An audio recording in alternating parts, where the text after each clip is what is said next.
Olá, tudo bem com você? Eu sou a Prof. Jô e você está no canal Fixe Exatas. O tema da aula de hoje é como representar frações em figuras geométricas. Bora para o exercício? Mas antes, vamos para a nossa vinheta?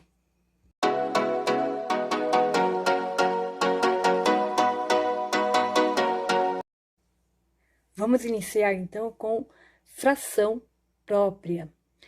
Toda fração própria, o numerador, que no caso aqui é esse número superior, tá? De uma fração, deve ser menor que o meu denominador, que no caso aqui seria o 8 denominador, ok? Sempre numerador menor que o denominador. Aí você tem uma fração do tipo própria, ok? Outra coisa que você precisa saber é que o 8 aqui, no caso, o denominador representa o total de partes que deve ter a minha figura geométrica. E o número 3, que é meu numerador, é a quantidade de partes que deve ser pintada nesta figura geométrica. Vou fazer o que agora? Vou representar a figura desta fração, que pode ser um quadrado, um retângulo, um círculo, não importa, desde que essa figura geométrica tenha 8 partes proporcionais, ok? Então, aqui eu tenho um círculo, e esse círculo, ele tem exatamente, ó, 1, 2, 3, 4, 5, 6, 7, 8 partes, que representa aqui o meu todo da figura, que é o meu denominador 8. E o meu 3 numerador pede para mim pintar 3 partes dessa figura total, ok? Então, temos aqui o resultado desta fração. Agora, vamos para a fração imprópria. O que é uma fração imprópria? A fração imprópria é toda vez que você tiver o numerador maior que o seu denominador, ok? Esta é a característica principal. Bom, como foi dito aqui no exercício anterior, aqui o meu denominador está pedindo uma figura de 6 partes, ok? Então, estou aqui representando essa figura de 6 partes. Só que o meu numerador pede para pintar 7 partes dessa minha figura. Aí, eu venho aqui e pinto somente 6, porque é o que dá para ser pintado. E agora, o que que eu faço para me conseguir pintar mais, já que essa figura é o limite dela? Pois bem, toda vez que você estiver diante de uma fração imprópria, você deve repetir essa mesma figura quantas vezes você precisar até você conseguir pintar a quantidade que o seu numerador pede. Então, neste caso, eu vou trazer mais uma figura de 6 partes. Como aqui eu já consegui pintar 6 partes, devo pintar somente aqui mais uma parte, para me dar os 7/6, ok? O que ocorre aqui é o seguinte, é que você tem uma figura inteira pintada e mais uma fração que representa aqui 1/6.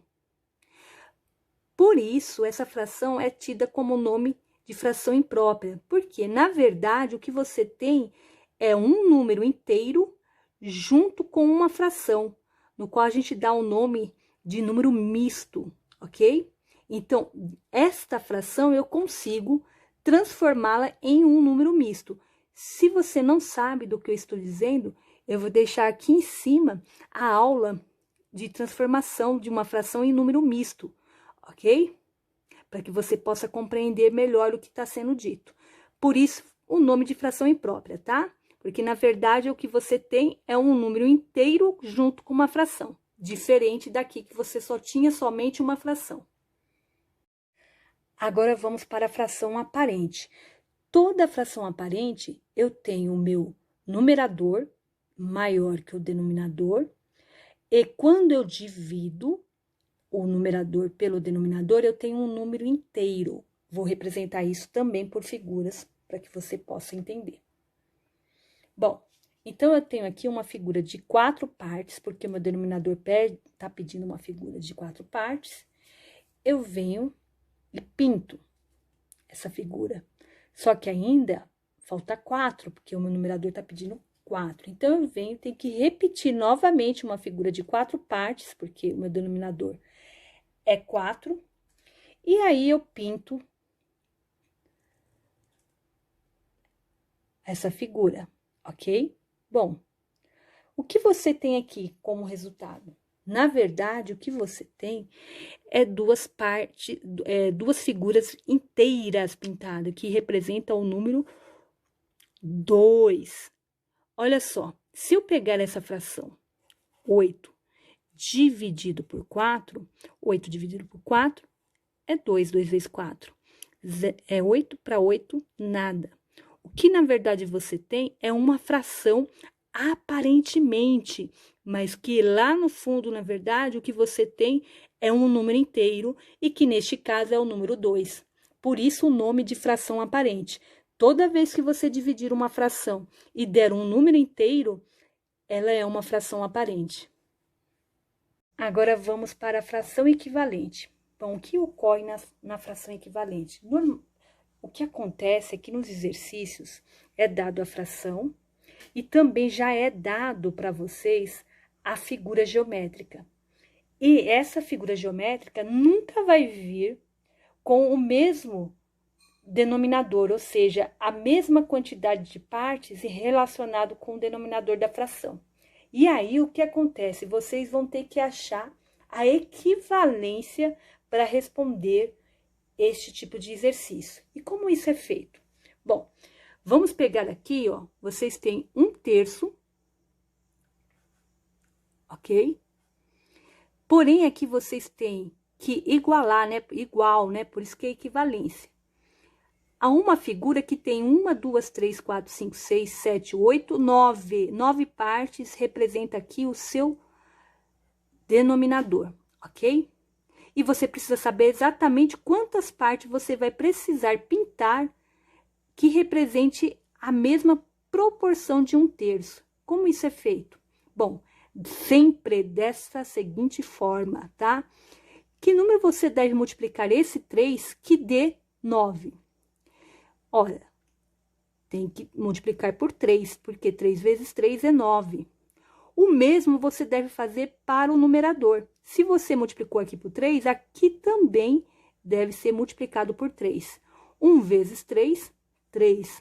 Olha só, agora você encontrou a fração equivalente de 1/3 para essa figura. Significa o quê? Que dessas 9 partes, você deve pintar apenas 3 partes, ok? Vamos fazer também para essa figura? Bom, você tem aqui uma fração de 1/3 e vamos achar a igualdade aí, na equivalência, né? Porém, aqui foi dada uma figura com 6 partes e essas 6 partes representam o denominador. Feito isso, você deve verificar o seguinte: o seu denominador deve ser multiplicado por 2 para você chegar no 6 aqui.